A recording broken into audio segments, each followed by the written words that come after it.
navigating the new normal. For those of you who don't know, I'm Todd Stanton. I'm principal at Stanton Law, LLC, and I appreciate your decision to join us today for what I think is an important conversation, even if it's unconventional coming from a law firm.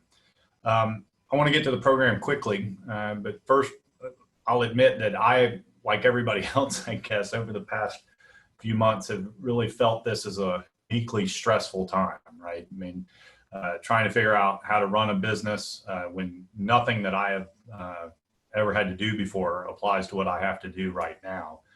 Figuring out how and when and where to work, what day it is, how to inspire and motivate and distribute work to 13 folks all over the city has certainly not been easy. And keeping the perspective is something that I have to remind myself to do and concentrate on several times a day. And I'm relatively new to the mindfulness game. I discovered Headspace about 4 years ago. And then since then have made a spot in my daily routine for meditation and prayer. And that mindfulness practice to me has, I think, and I hope, made me a better leader. It's made me a better coworker, better husband, and a better dad. And during this time of uncertainty, I think that those things are important, obviously. And so this is personal to me, and I appreciate you joining us for that. So against that quick testimonial, I want to get things over to Dani Berry as quickly as I can. She and I have only recently become acquainted because miracles happen.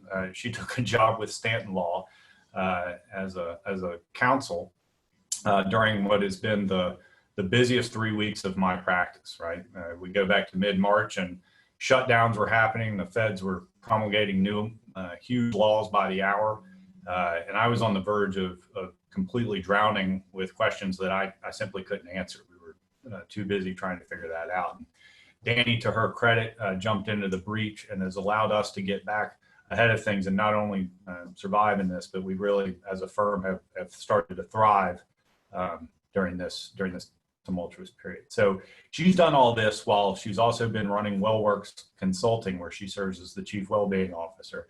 Wellworks is a consulting service that helps individuals and organizations thrive under the inevitable stress and to maximize engagement. And that's certainly been to her credit here. So on top of the substantive assistance that she's provided to me and our firm, she has done a remarkable job of keeping me grounded when I would rather be freaking out, as I'm prone to do, some of you know. So it occurred to me through all of this that her insight would certainly be appreciated by a broader audience, and I appreciate you coming out here to join. We got almost 60 people on the line right now. So even though I'm suffering from webinar fatigue like the rest of you are, I would imagine, I hope you'll agree this is a worthwhile topic. And from there, I'm going to turn off my camera and let Dani take over. Dani, I appreciate you doing this. Thanks, Todd. That was a really nice welcome. So when Todd was talking, just a little housekeeping, he was freezing on my view. And so that may happen because these are webinars and there's technology issues that are far beyond my capabilities. So if I'm frozen throughout, hopefully you can still hear me, but he and I are on a different internet connection. So hopefully we are all good. So thank you for being here. And kudos to you for signing up and taking an hour out of your day to listen to me talk. You may say, well, why is this attorney knowledgeable on wellness and well-being, and why should I listen to her? That's fair. I probably would have said the same thing.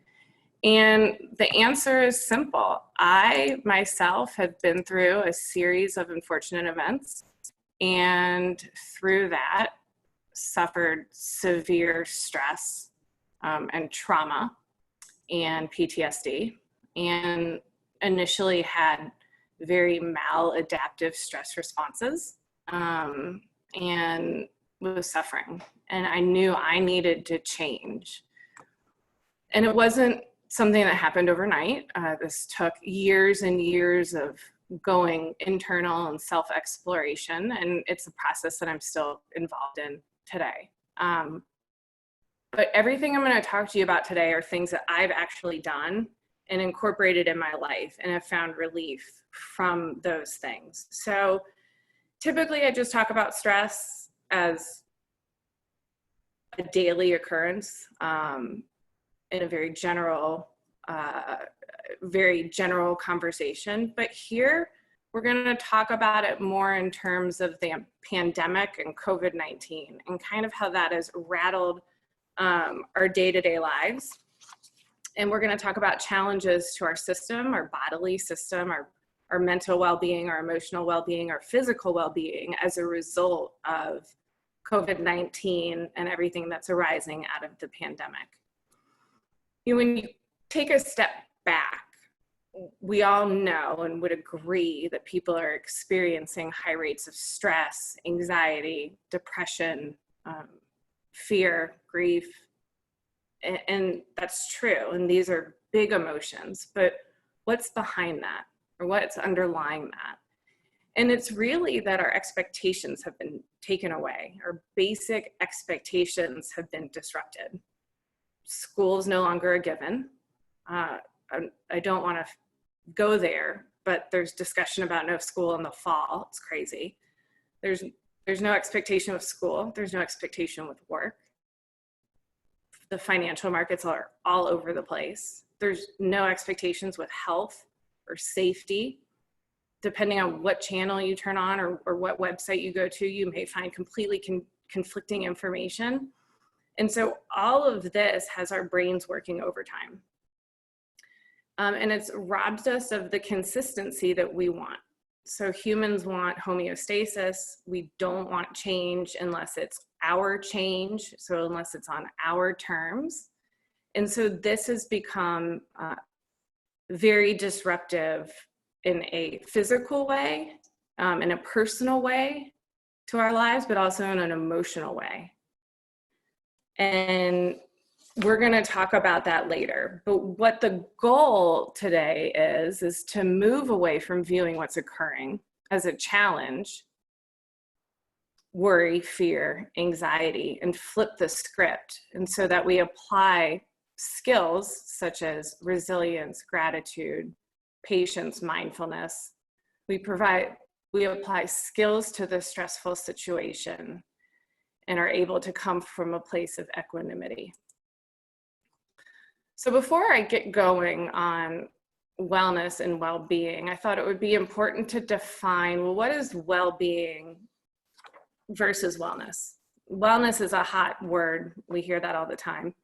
Well-being is now becoming more popular. To me, well-being is the umbrella term. These wellness buckets, so here you see on the screen, go underneath the well-being umbrella. So when I think of wellness, I'm thinking more focus on physical health or the absence of illness, whereas wellness is a broader umbrella where we're focusing on elements that touch your career, social relationships and connection, community, health, finances. Now you'll see none of those are actually the buckets. So I get that. Finances, for example, are under occupational. Emotional, to me, overlaps a lot with physical, intellectual. So these are your main buckets, but they kind of overlap and feed into one another. And what we strive to achieve is balance in these buckets. I think everybody can connect to the idea that some of these buckets are easier to fill than others for us personally. So for me, I grew up an athlete. The physical bucket, not so hard for me to fill. Spiritual bucket, I did not grow up in a house that talked about spirituality. And I'm not talking religion. I did not have religion either. I'm talking faith. So that bucket was empty for a long time, and I have to work really hard to fill it. So when people focus on certain items, I had a conversation with somebody the other day, and they said, well, financial or the lack of financial well-being is one of the top 3 reasons for divorce. I mean, I disagree. I think finances play a major part in overall well-being and certainly are a source of arguments and frustration and disconnect, but it's really just overall the balance of well-being and your response to that particular financial stress. Somebody in the exact same situation may not have the same reaction to that financial stress. And so to pinpoint and hold us to say, well, that's what causes divorce, I think misses the point that we're all out of balance.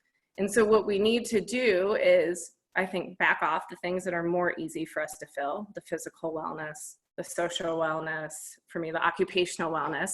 I had to back off of those and start focusing on emotional, spiritual, intellectual to reach some sort of balance.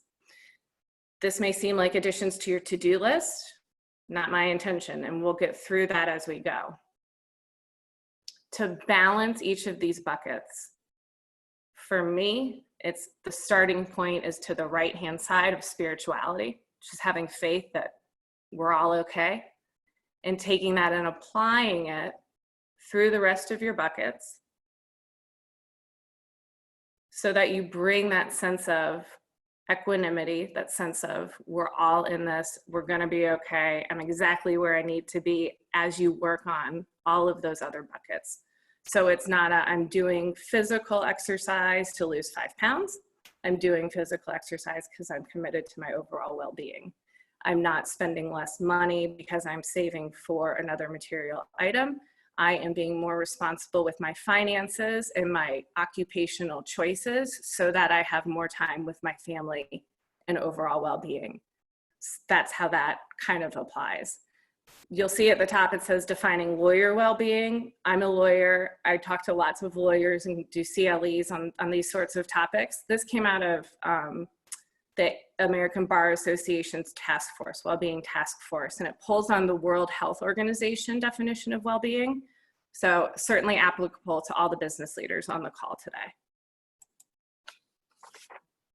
So why don't we have well-being? Should be pretty easy. But I said, just have faith everything's gonna be okay. Chart your commitments. There you go. You should be okay. It's just not like that. So life is a roller coaster and we have to get on and enjoy the ride. You don't have to enjoy it, but that's the viewpoint you choose to take, your perception. So I choose to enjoy the ride. But along the way, we're going to encounter challenges. And so right now, our challenges are particularly big. In my son's kindergarten class, they refer to a lot of what's going on when you have kind of explosive emotions as big feelings. So it's I think a nicer way of putting that. You know, it's sometimes we're all losing our mind. You know, I had a friend call me the other day who was vacuum crying in her basement because she didn't know what else to do. So she was cleaning and crying and had all of these feelings of fear and worry and guilt. And it's due, again, to the removal of our basic expectations. Am I going to be able to go on that summer vacation? Is it safe to go get my hair done? Is it safe to go to the gym? These basic expectations are gone and they cause us a lot of worry. We also are stuck at home largely. And I know that's changing a little bit. So we've gone through, you know, life 1.0, and then we had the new normal, which has been the past couple of months. And now we're kind of pivoting into a new normal, but these challenges still remain. So for me, the change in responsibilities looks like I'm a single mom. The dad's out of the picture 100%. So I'm a single mom. I have a 6-year-old with learning difficulties. I have a 9-year-old, and I now have to homeschool them in addition to working with Todd, in addition to working with Wellworks and cooking food and all of that stuff. It's stressful. Working remote, my office is the foyer of my house. I can touch the front door. I mean, that's my office. I have a name plaque. I set it up. That's the deal. Organize activities. I have to say, for some people, these challenges are becoming, I think they're having a more visceral emotional reaction to the challenges now. It's started gung-ho, now they're getting worn down. I had the reverse. When this first happened, I was freaking out the first week. Because I'm a single mom, I was hyper scheduled to make sure that I got where I needed to be, my boys got where they needed to be, and we had lots of activities. And our weekends were full of being at the ballpark, and all of a sudden that was gone. And I honestly didn't know what I was going to do with my boys. I thought we were going to just go insane. And so that's a big deal. We don't know if those activities are going to come back. Again, all of these things, disruptions to sleep, mood, memory, attempts to multitask. Multitasking is not really a thing. It's really your brain ping-ponging from one task to the other. And this is when I mean work sorts of things. You know, your brain can ping pong easily between driving and maybe eating a burrito. Well, maybe not, maybe walking and eating a burrito. But when you're writing a brief, answering a phone call, sending an email, your brain is not multitasking. You are quickly moving from all of these different tasks, and that does not make for a happy brain and probably not a happy household. And then just basic challenges to getting supplies. I talked to someone in Alabama the other day and they said they're having food issues. They can't get food.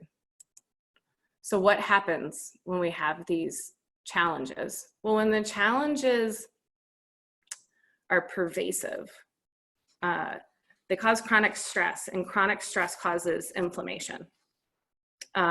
I was reading an article today, somebody introduced me to the term allostatic load. I might be saying that wrong, which chronic stress is, it's essentially aging wearing on your body. So stress is not always unhealthy. Mild to moderate levels of stress actually can increase our peak performance. You only see these negative consequences like cognitive decline, strained relationships, alcoholism, anxiety. Those things arise as stress becomes overwhelming. And it's not that we each have a kind of beaker that we can fill full of stress, and then it overflows and becomes overwhelming. It's really how we respond to stress. And everybody is stressed out about certain things. And what might stress you out doesn't necessarily stress me out, but our body responds to it in the same way. So when we talk about the body and how it responds to stress, we're talking about triggering the fight or flight mechanism. So the fight, flight, or freeze. And that's very useful when you're, on a walk and you encounter a copperhead. You want to be able to trigger that stress response, the flight, and get out of there. Your body will jump. And this reaction happens before the visual centers perceive the snake on the path. So that's an appropriate stress response. The snake slithers away, your body goes back to normal. But in the modern day, we have what's called paper tigers, right? So your paper snake. So these emails and these things that come across that really aren't in and of themselves anything that you need to fight or flight, flee from, but they still trigger the exact same stress response as though you encountered a snake in your path. So we need to be mindful of how our bodies are responding to particular stressors, because if we're not, then we just get hooked by it and we stay in this continual stress state with the stress hormones being dumped into our bodies, and that causes chronic disease. So in light of COVID, we see, maybe you see some of this increasing, but certainly this is not unique to the pandemic. This is somewhat unique to the pandemic. So some of the increased articles and studies about stress responses, well, they don't call it stress responses, they're just calling it consumption. But during the coronavirus, the COVID pandemic, we've seen significant increase in junk food sales, a significant increase in alcohol sales. There are articles about folks hoarding street drugs. There have been lots of articles about irregular sleep patterns and very visual dreams. I've been having really weird dreams every night. And then there's also some people are finding they're able to exercise more. Some people who are creatures of gyms or other more structured, organized exercise are having a hard time incorporating exercise into their daily routine. And we're seeing that they're offsetting it with increased screen time. So Netflix, Amazon, all of those streaming services are way up. And I think at the beginning, there were some connection issues with all of that because of the increased viewership. So this is what happens for people as they have maladaptive stress responses. So when we don't allow our body to process the stress and we try and cover it up, push it down, we often use things like junk food, alcohol, and drugs. That usually causes a disruption just to our physical body and leads to a lack of irregular sleep and disruptions in sleep. This is a chart that I created and I use when I talk to lawyers, because there have been a lot of studies about the basically lack of well-being for lawyers and rates of depression, anxiety, suicidal thoughts, those sorts of things. So we've been studying that for a couple of years now in lawyers and law students, and they're pretty impressive statistics, not in a good way impressive, but impressive. And then you add the well-being crisis to that. And this is not lawyers, but this is just, these are my numbers. Everybody is feeling depressed sometimes, the vacuum crying friend, she's not a depressed person, but that day, that hour, she was. Anxiety, I've talked to tons of people who experience anxiety. I'm somewhat prone to anxiety myself. It's lessened a lot these last couple of years through my practices. But I know what anxiety feels like, and this is certainly an anxiety-inducing situation. Our stress is off the charts, and so therefore our addictions are also increasing. When we talk about why we're so stressed and we look at business leaders and entrepreneurs, and this also applies to engineers and lawyers, not everybody, of course, but if you think of these leadership personality traits, or type A, there's been a lot of studies that show that these personality traits increase your stress reactions. So you have an increased negative stress reaction. And it typically is related to people who have a pessimistic explanatory style. And what that means is that you interpret life events as permanent, pervasive, and personal. So things are always it's more than half glass empty. You view things through a negative lens, and that negative lens is most likely viewed as permanent or semi-permanent as applied in your life.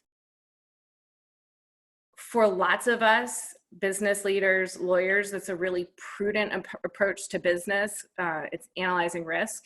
So look at the situation, what's the worst case scenario? I'm going to bring that to the forefront and protect against that. That's part of the pessimistic explanatory style.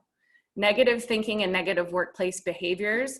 So negative thinking and negative workplace behaviors are really those lack of soft interpersonal skills. So lots of times we say we have more strengths of the head than strengths of the heart. And then this reserved, cautious, prudent, logical, analytical personality trait. So if you see yourself in any of that, then you most likely will also have an increased, there's a typo, increased risk of depression, heart disease, drug and alcohol abuse. This is the nervous system. We briefly talked about the fight or flight response. And so here, when we talk about the fight or flight, when it's triggered, it's sending our bodily resources to the organs that need it. Okay, so it's sending blood to the heart and to the brain, away from the digestive system. Your breathing will increase, as opposed to the parasympathetic nervous system, which is rest and digest. So encountering the snake on the path triggers the sympathetic nervous system, appropriately so. The snake goes away, the trouble passes, you return back to your baseline. The paper tigers, as we discussed, when they trigger the stress response and we're not able to return to a level of balance or a level of equanimity, we stay in this fight or flight. What happens is the adrenaline dose that we get initially, that hit, turns into cortisol. And the cortisol can stay and linger in our bodies, and it's hit after hit after hit of this stress hormone. And that becomes taxing on our bodies. That is what causes the inflammation. That's what can cause this allostatic load and the more long-term effects of stress. That was the bad news. The good news is we have tools to work with stress. The challenge, I think, as human beings is moving from intellectually understanding what I'm saying and getting it and buying into it. I got it. We're stressed. I agree. I understand there are practices out there that can help with my stress, but it's a practice, and it's something that there needs to be some level of commitment to get you started on these practices before they become more of a habit. So the goal in utilizing these practices, so what we're going to talk about is resilience, gratitude, and patience. When you start developing these practices, then you'll find in your life when stressful events happen that you can bring a different perspective to that stress, that you can find a pause in which you can develop a response, and that you don't become so overwhelmed or overtaken by conditioned stress responses. So that's the goal of the practices we're going to talk today. And again, I've done all of these.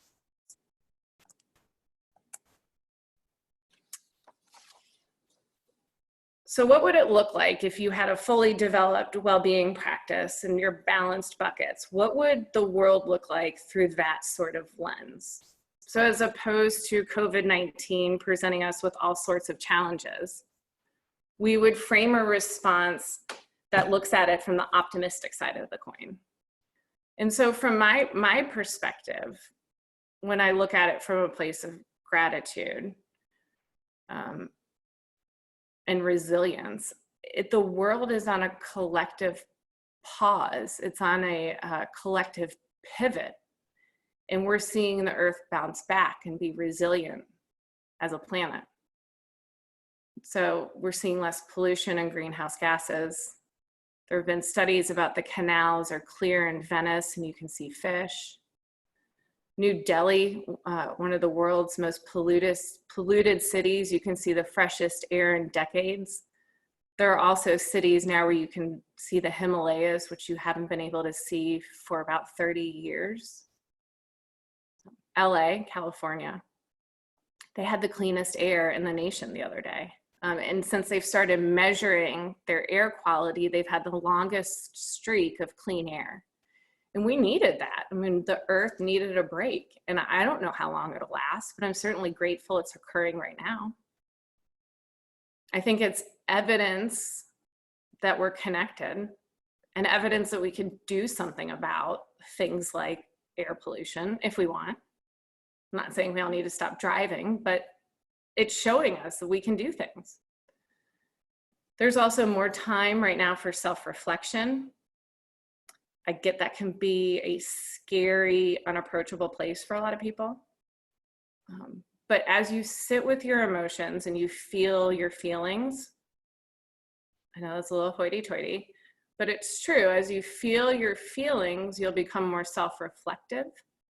And I've found as I've felt my feelings and have cleared those out, that I now have space to be creative.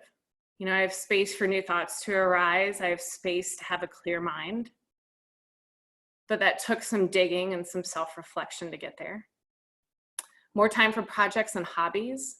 So I don't know if there are any fellow yard work lovers out there, but I've been just dominating my yard lately, and it feels really, really good. Also, new hobbies. I read an article today in Harvard Business Review. I actually printed it, but I don't think we're going to have time to get to it today. And it talks about, let me pull it. It's a really, really good article. It's called, Do You Have a Life Outside of Work? And it's by Rob Cross, and it's on Harvard Business Review. You guys see that?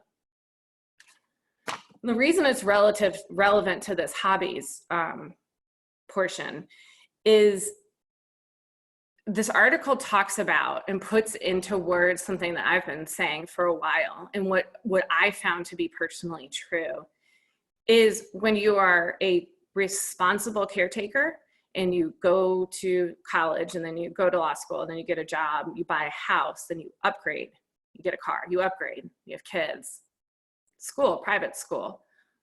What you're doing is putting work and making money in front of, or as the primary duty or responsibility in that phase of your life, because you are this responsible caretaker. And what the studies are finding is then your hobbies and your social interactions and your connections go to the wayside.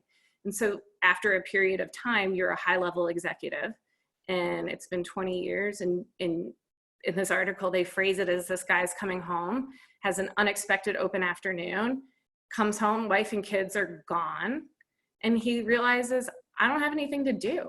I don't have anything that I want to do. I don't have any hobby that I enjoy doing. And I don't really have anybody to call to go do something with. And a lot of people, when I talk about going on the journey towards well-being, or the spiritual journey, or the journey inward, the journey to find yourself, whatever you want to call it, a question I get often is, where do I start? And the answer is, you just start. You have to start with some self-discovery. So if you don't know what you enjoy, now is the time to start figuring it out. If you have old hobbies that you haven't visited in a while, then give them a shot and see if you still really like it. So I, at the risk of sounding like a big nerd, I'm a puzzler. I don't know if that's really the term, but I love puzzles. I always have going on my dining room table a 2,000-piece puzzle. And so that's my hobby. And I know a lot of people are into puzzles right now because they're hard to get on Amazon. I like yard work. I like yoga. Those are my 3 main hobbies. I like to go for walks. But those may not appeal to you. So just start. I picked up tennis 5 years ago. I was watching all these hobbies and things I was cultivating for my children that nobody ever cultivated for me. And I was sitting there talking to a mom, and I said, well, this is ridiculous. I want to learn to play tennis. And she said, so do I. So we arranged that we would stay after our kids' lesson and take a lesson with this same coach. And it's now a great hobby. And I've met so many people in my neighborhood and have so many connections coming out of that, which was never the intention of that afternoon saying, I want to play tennis. And then we have more time for family. Again, not a universal bit of good news, but we try and frame it that way. So the family thing might have been hard at the beginning. Maybe it's leveling out and everybody's cool. I'm finding that my boys are so much closer and more connected now that we have this downtime. And for me, that's such a blessing.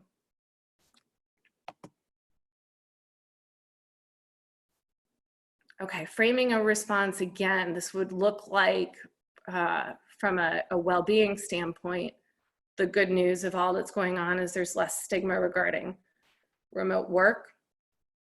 I think it was Twitter said, if everybody wants to stay home and continue to remote work after this, go for it. So again, it's one of those things that doesn't work for everybody, but if you were at a company that was resistant to remote work, or if you are a company business leader and you have been resistant to remote work, I think we're now able to see that remote work does actually make sense for a lot of people. There's also less stigma, and the good news is about people being people and connecting with their companies. You know, I'm a mom, I'm a homeschool teacher, I'm all of these things, as are all of these other employees. And so often we go to work and we put on our work hat and it's, I'm just lawyer Dani, or I'm just wellness consultant Dani. And I hide the rest of it. You know, the nanny has the kids, the animals are outside, if I'm on a webinar, and now it's more natural. Like, we all have life and everybody is more flexible and understanding of that. Kids interrupt a webinar, I'm gonna forgive you. You know, you have noise in the background or a bad internet connection. it's not as big of a deal, I think, as it was months ago. And then finally, framing your responses to the new normal. We're going to have to look at things going forward as to what serves you. What habits have you developed here that work, and keep them.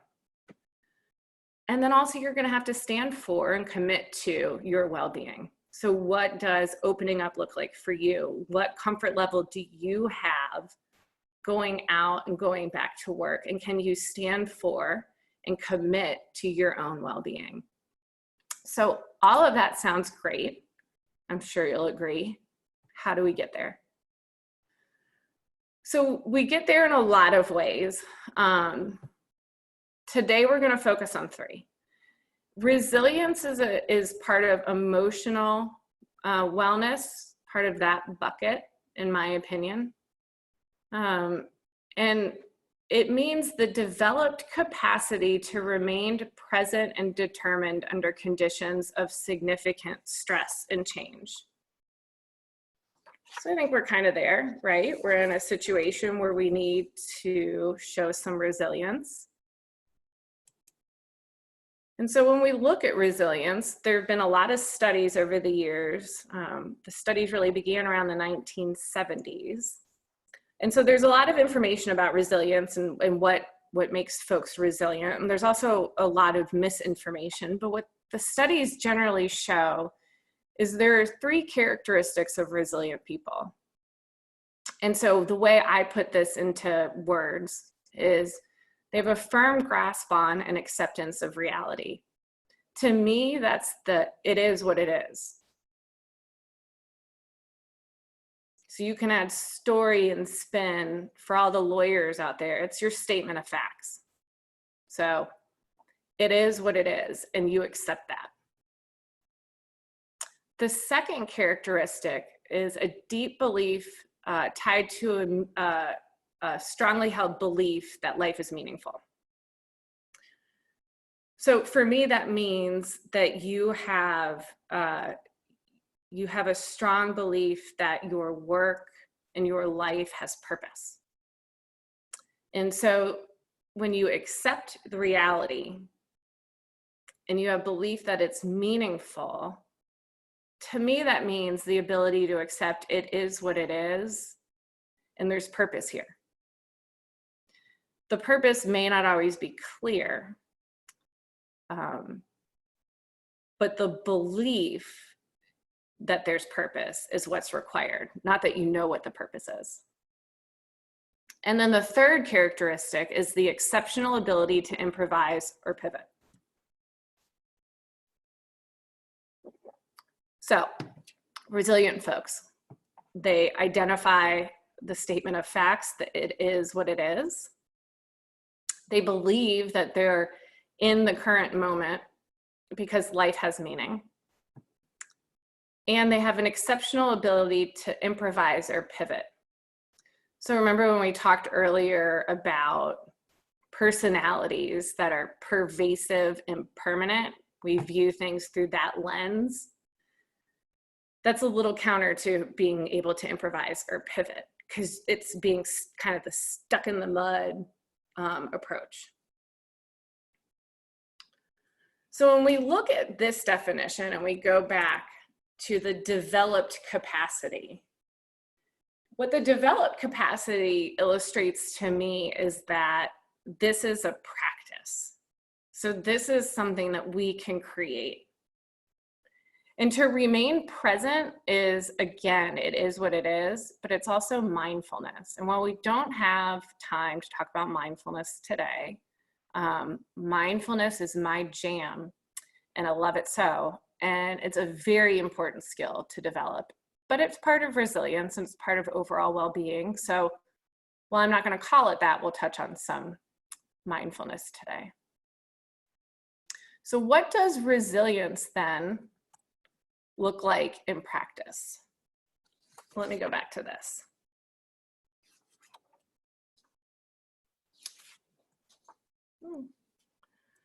So somebody showed me this graphic really early on in my spiritual journey.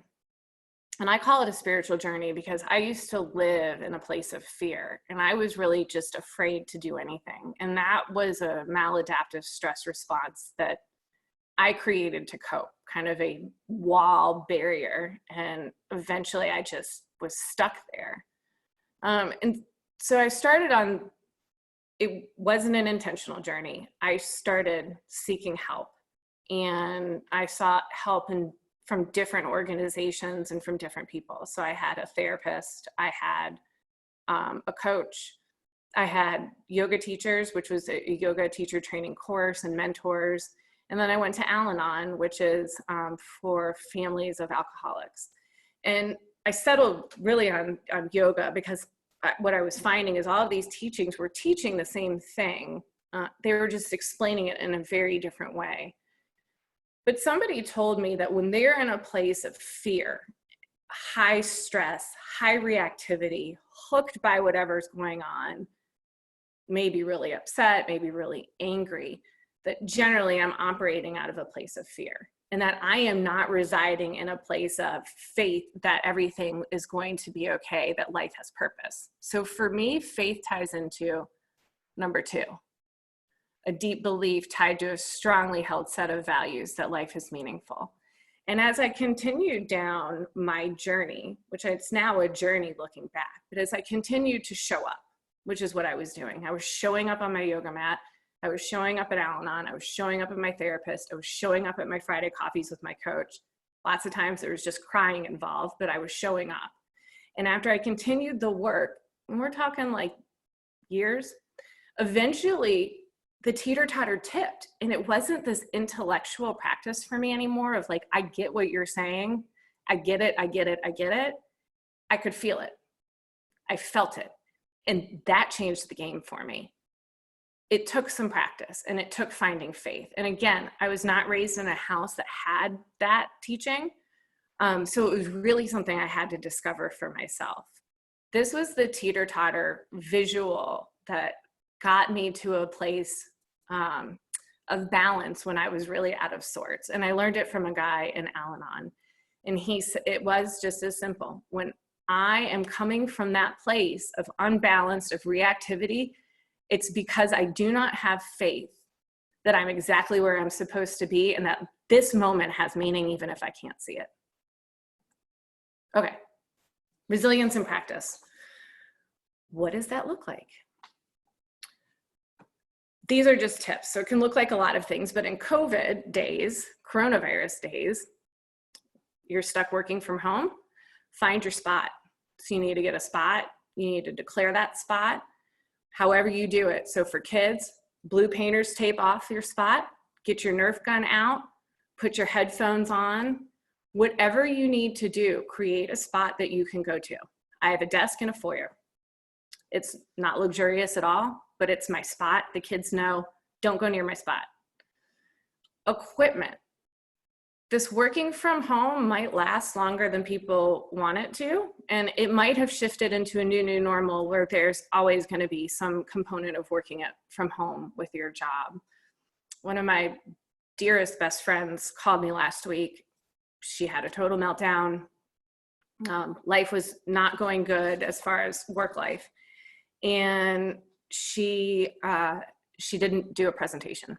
And when we sat and talked about why she didn't meet the deadline, her boss got really mad because he had to do it, stay up all night.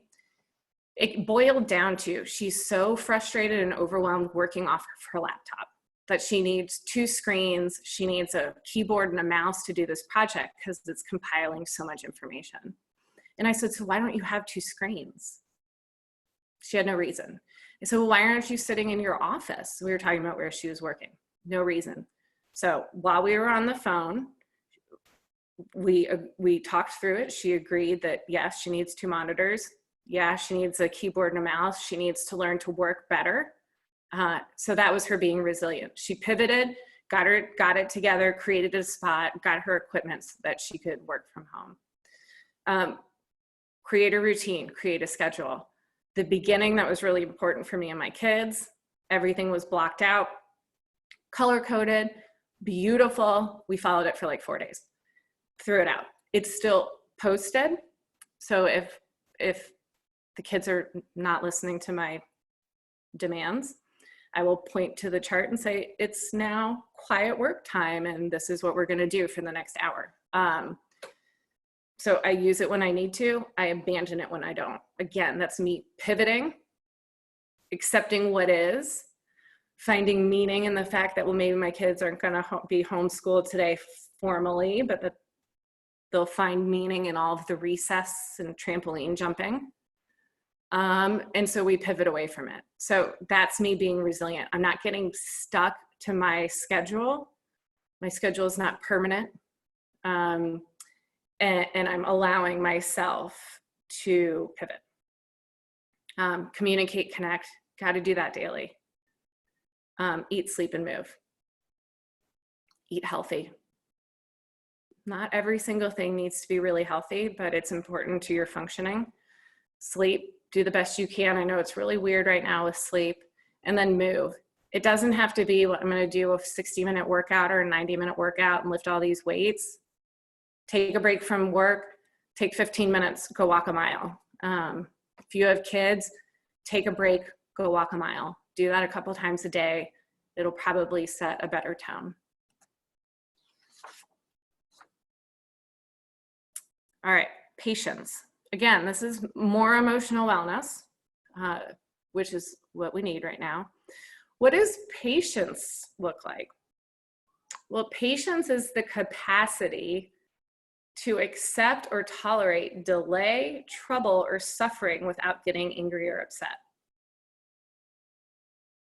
I haven't mastered this one yet, but I'm working on it. So my kids test my patience.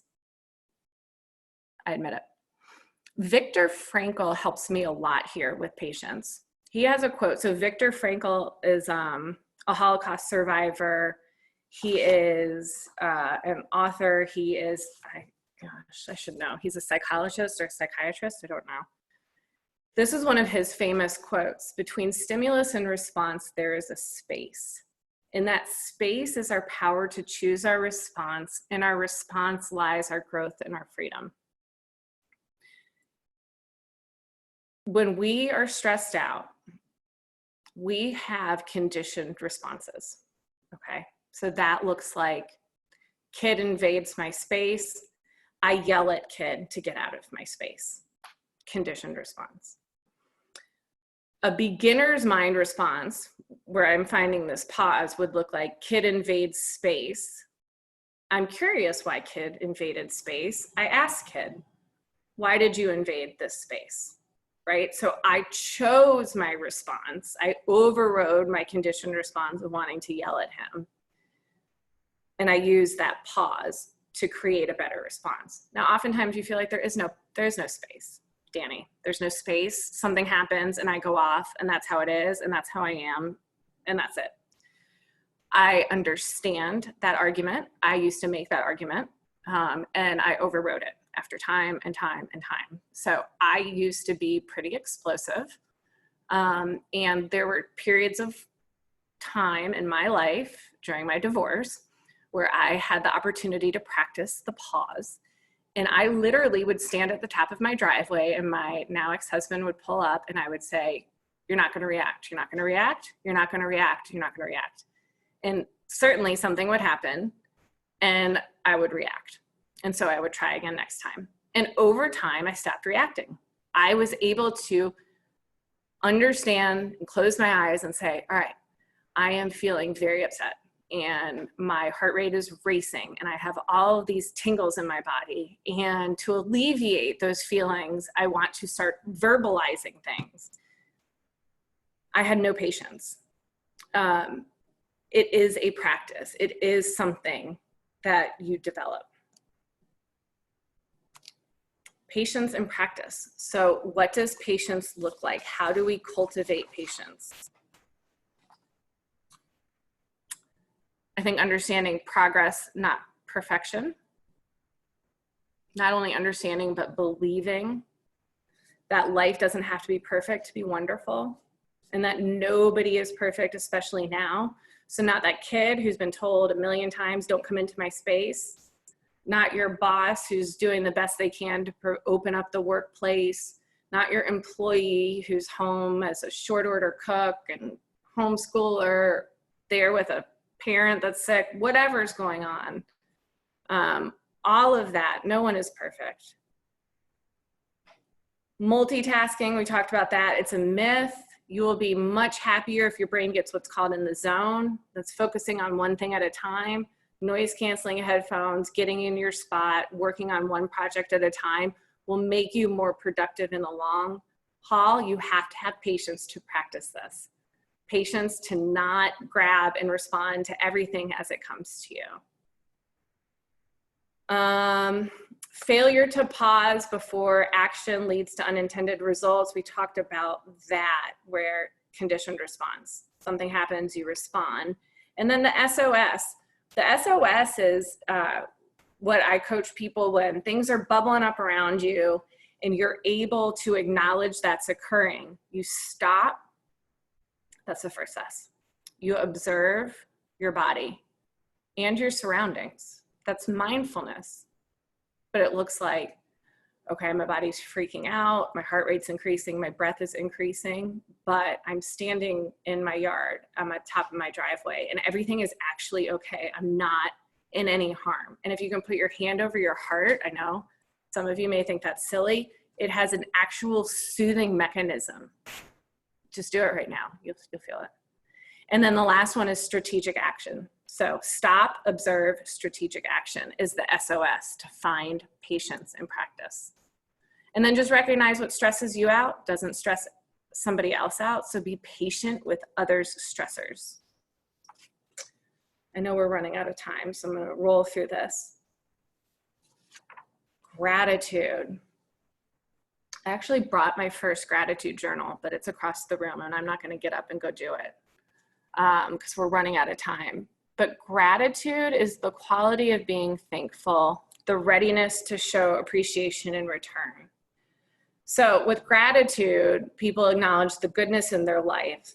And so it helps them connect to something larger, right? So you're finding gratitude. So a quick gratitude practice would be stop right now, look within 5 feet of you, and find something you're grateful for. I'm really grateful for sparkling water. Gratitude and practice. This, guys, I'm sorry, I had a really hard time with this. So I get resistance to gratitude, but it works. I have a gratitude journal that I pulled out today from 2015, and it's where I started because somebody gave me the gratitude diaries, and this was in the thick of my series of unfortunate events. And part of it is writing it down and expressing it. So that's a hard thing when you're not in touch with your emotions. And so it took me a while to be able to express it verbally. And so for me, it started on paper. And some of the things I was grateful for were like, I'm grateful for dinner.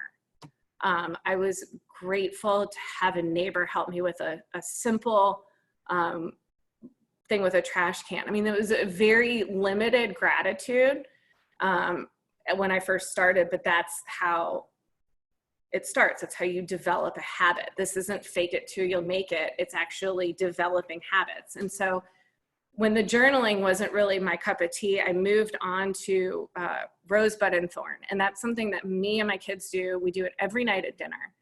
And so it looks like this. Your rose is the peak of your day, the best thing that happened to you. Bud is something you're looking forward to. Thorn is the worst part of your day. So for me, I'll just do quick rosebud and thorn. So rose, my rose is that I'm so grateful for this yoga studio. When I started my journey in 2015 and came here for physical exercise, I had no idea that I would meet some of the greatest, most impactful people in my whole life, and they let me use their space. My bud is that I'm looking forward to the kids' summer break and not having to homeschool them anymore. And my thorn is that I've been having computer issues today and I don't like technology. And so it's just really been just a thorn in my side, if you will. I do it every day with my kids. It starts conversation. It's a great exercise. Parting wisdom. This is my most favorite quote. It's long. I can't make it look pretty on the screen. It's John Wolfgang von Goethe is how you say that.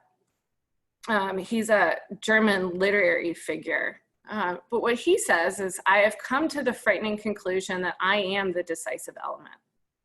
It is my personal approach that creates the climate. It's my daily mood that makes the weather.